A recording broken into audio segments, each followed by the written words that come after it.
Hey guys, hello and welcome back.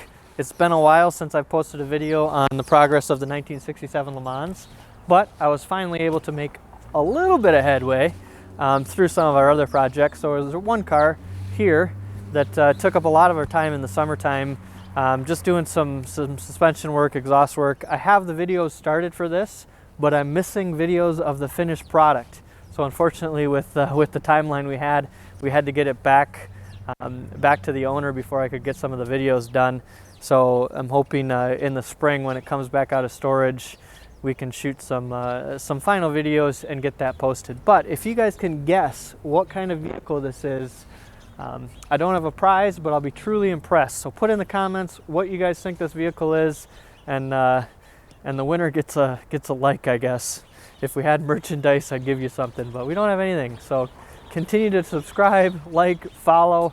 Maybe one day we'll have a little bit of merchandise, but we'll see. That's a ways away. Right now, I'm not a professional. I just like working on cars. So, as I'm sure many of you do as well. So if you're an expert, let me know in the comments what I'm doing wrong. But life's a learning process, and I'm always open to learn. So anyways, getting into the work that we did, went ahead and media blasted. Did a combination of glass bead media on the A surfaces, so like the outer panels and stuff like that, and then I just used cheap silica sand on the floor pan and the underbody, stuff that I wasn't too concerned about. But I don't think I was running enough pressure anyways to really warp the panels, and I certainly didn't build up enough heat, so I'm sure it's fine. But anyways, I had the genius idea of sandblasting it myself, or media blasting it myself, because the price I was quoted was $1,800, and I had to drive it like 40 minutes away, and I just didn't feel like lugging everything up there. So I set up a tent, did it myself. I would recommend, if you're doing this, just pay somebody to media blast a car. It's not difficult, but it's just tedious. It's boring, and it's worth the $1,800 in hindsight. So here we are, going through the quarter panel here on the passenger side. Very smashed up, a lot of holes from when they were popping out the dents, and then they just caked over it with Bondo. There was probably an 1/8 inch of Bondo, some spots back here, 1/4 of an inch at least, where they were filling in the dents. This discoloration, if you feel this, it's all wavy.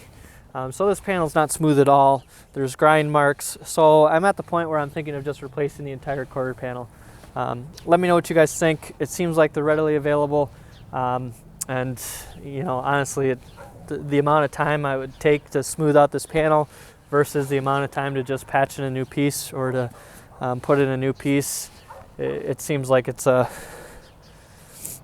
clear decision to just replace the entire quarter. But if you guys have any experience and you think it's more trouble than it's worth, and smoothing the panel is the better way to go, let me know in the comments. I'll certainly consider your expert advice. But I'm not just going to paste a bunch of Bondo over it again. I don't think that's the right way to do it, so that's not how I'm going to do it. Continuing to go around, the rockers are actually not that bad, surprisingly, but a lot of rust in the floor pan. So the entire floor pan's getting replaced with a one-piece floor pan. So that's that. Going to the passenger side, or the driver's side. We were on the passenger side. So a very similar story here. This is dented in. Not as bad as the passenger side, but a few spots where there's holes drilled where they were pulling out the panel. This wheel well is very chewed up. Was smashed in at one point. Again, covered it with Bondo. Really the only rust, besides what I already fixed in the back with the trunk and the lower quarters, was right here. So I still need to metal finish this seam. So that's another reason that I'm thinking of just replacing the entire quarter instead of fighting with, finishing the seams here for where I put in the new quarters, just, smoothing it out. I need to finish, some of the spots for welding to just fill it in. But, instead of going through that trouble and smoothing all of the rest of the damage out, I'm thinking of just replacing the entire quarter. So continuing around, this is all smashed in here too. so more area that I'd have to tend to unless I got a new quarter.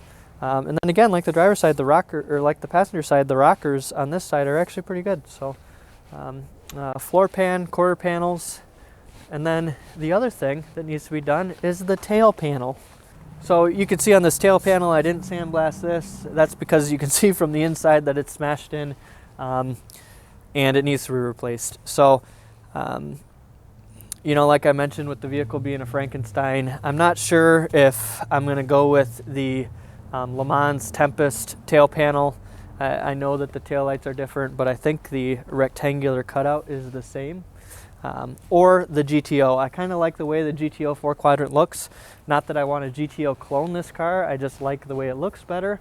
And I like the idea of going to LED tail lights. So let me know what you guys think, but that's the direction I'm leaning. GTO tail light panel to replace it. I also don't know about availability of the Tempest Lemans. I know the GTO is pretty readily available, probably because so many people clone the cars to GTOs. But, you know, for me, I really don't want to put any badge on the side to say it's a GTO, it's a Lemans, it's a Tempest. I kind of just want to leave it, you know, clean. Except for the Pontiac. I'll put the Pontiac badge on it. the arrowhead on the front. That's it. All right, thanks for watching. Next step is just putting a little bit of primer on it. So I'll go ahead and pull it into our shop and our paint booth and shoot a quick coat of epoxy primer. And we'll see you in the next video. So if you like this and want to stay up to date with the progress that I'm hopefully making this winter on the 67 Lemans Tempest, go ahead and hit the thumbs up, subscribe, and ring that notification bell so you stay notified when I release a new video. Thanks for watching. Have a great day.